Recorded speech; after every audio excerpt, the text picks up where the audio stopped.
मुफ्ती साहब, हम बिस्तरी के बाद बग़ैर गुस्ल किए खाना पीना करना कैसा है? अगर कोई शख्स नजिस है, नापाक है और नापाकी की हालत में वो खाना पीना खा रहा है तो इसकी कंडीशन देखी जाएगी कि वो जो नजासत है, वो नापाकी है, वो कौन सी है। अगर मियाँ बीवी हम बिस्तर हुए और उसके बाद उनको चाहिए तो ये है, हुक्म तो ये है कि उसी वक्त गुस्ल कर लें। उस वक्त नहीं कर सकते तो कम से कम फ़जर से पहले फिर ज़रूर कर लें, हर हालत में कर लें, ताकि उनकी फ़जर की नमाज़ क़ज़ा ना हो। लेकिन अगर कोई शख्स हमबिस्तरी की और नापाकी की हालत में है, वो कुछ खाना पीना चाह रहा है, तो हमबिस्तरी के बाद अगर उसने गुस्ल में देरी की हुई है,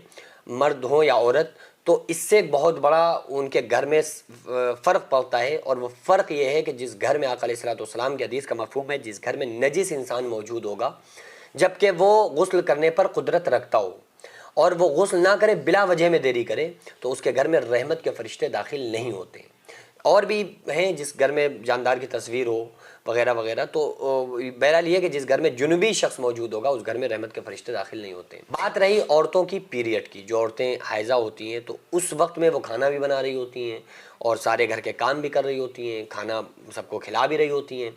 तो ये पीरियड का आना, ये कुदरत का निज़ाम है। तो आप कुदरत के निज़ाम पर किसी तरह से कोई अंगुशनुमाई नहीं कर सकता, और उसमें शरन कोई गुनाह नहीं है और कोई मज़ाक़ा इसमें नहीं है कि कोई औरत खाना बना रही है, खाना खिला रही है, पिला रही है। क्यों? दीन युस्रुन, दीन आसान है, दीन में कोई कठिनाई और मुश्किलात नहीं है।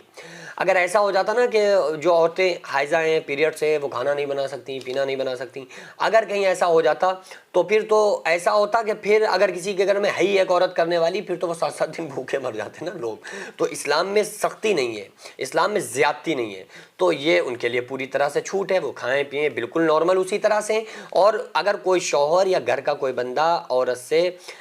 इस तरह, इस वजह से कि इसको हैज़ आ रहा है, पीरियड आ रहा है, दूर रहो, अलग रहो, छूना मत, टच मत करना, बर्तन मत छूना, तो वो शौहर गुनाहगार होगा, वो शख्स गुनाहगार होगा जो बीवी को हिकारत की निगाह से देखेगा। ये तो सबके साथ है ना। अगर कोई शौहर बीवी को इस हिकारत से देख रहा है तो वो ज़रा अपने घर में भी नज़र डाले कि उसकी वालदा के साथ भी ये मामला है, उसकी बहन के साथ भी मामला है, उसकी बीवी के साथ, हर और नेचुरल चीज़ है, दुनिया में हर औरत के साथ ये मसला है। तो इसमें कोई ऐसा नहीं है कि आप उससे चिढ़ने लगें, आप उससे बड़ा बेचैनी का और इजहार करने लगें, ऐसे इस चीज़ की इस्लाम ने इजाज़त नहीं दी है। हाँ, अगर उस औरत को पीरियड आना बंद हो गया, एग्जाम्पल आज बंद हो गया, अब वो कह रही है कि नहीं अब हम आज नहीं नहाएंगे, अब हम कल नहाएंगे, तो उसको इस चीज़ पर कंट्रोल करना चाहिए कि उसी वक्त हम नहाएं। बाज़ औरतें क्या गलती करती हैं, वो सोचती हैं कि हम 7 दिन में ही पाक होते हैं, 7 दिन से पहले वो औरतें गुस्ल नहीं करती हैं, गरचे उनको हैज़ आना 4 दिन में बंद हो जाए, 3 दिन में बंद हो जाए, फिर भी वो कहती है नहीं 7 दिन में हम तो पाक होंगे, जबकि ऐसा नहीं है। ये औरतों की आदत के मुताबिक है, वो जितने दिन भी उनको आता हो पीरियड, ब्लीडिंग होती हो, बस उतने दिन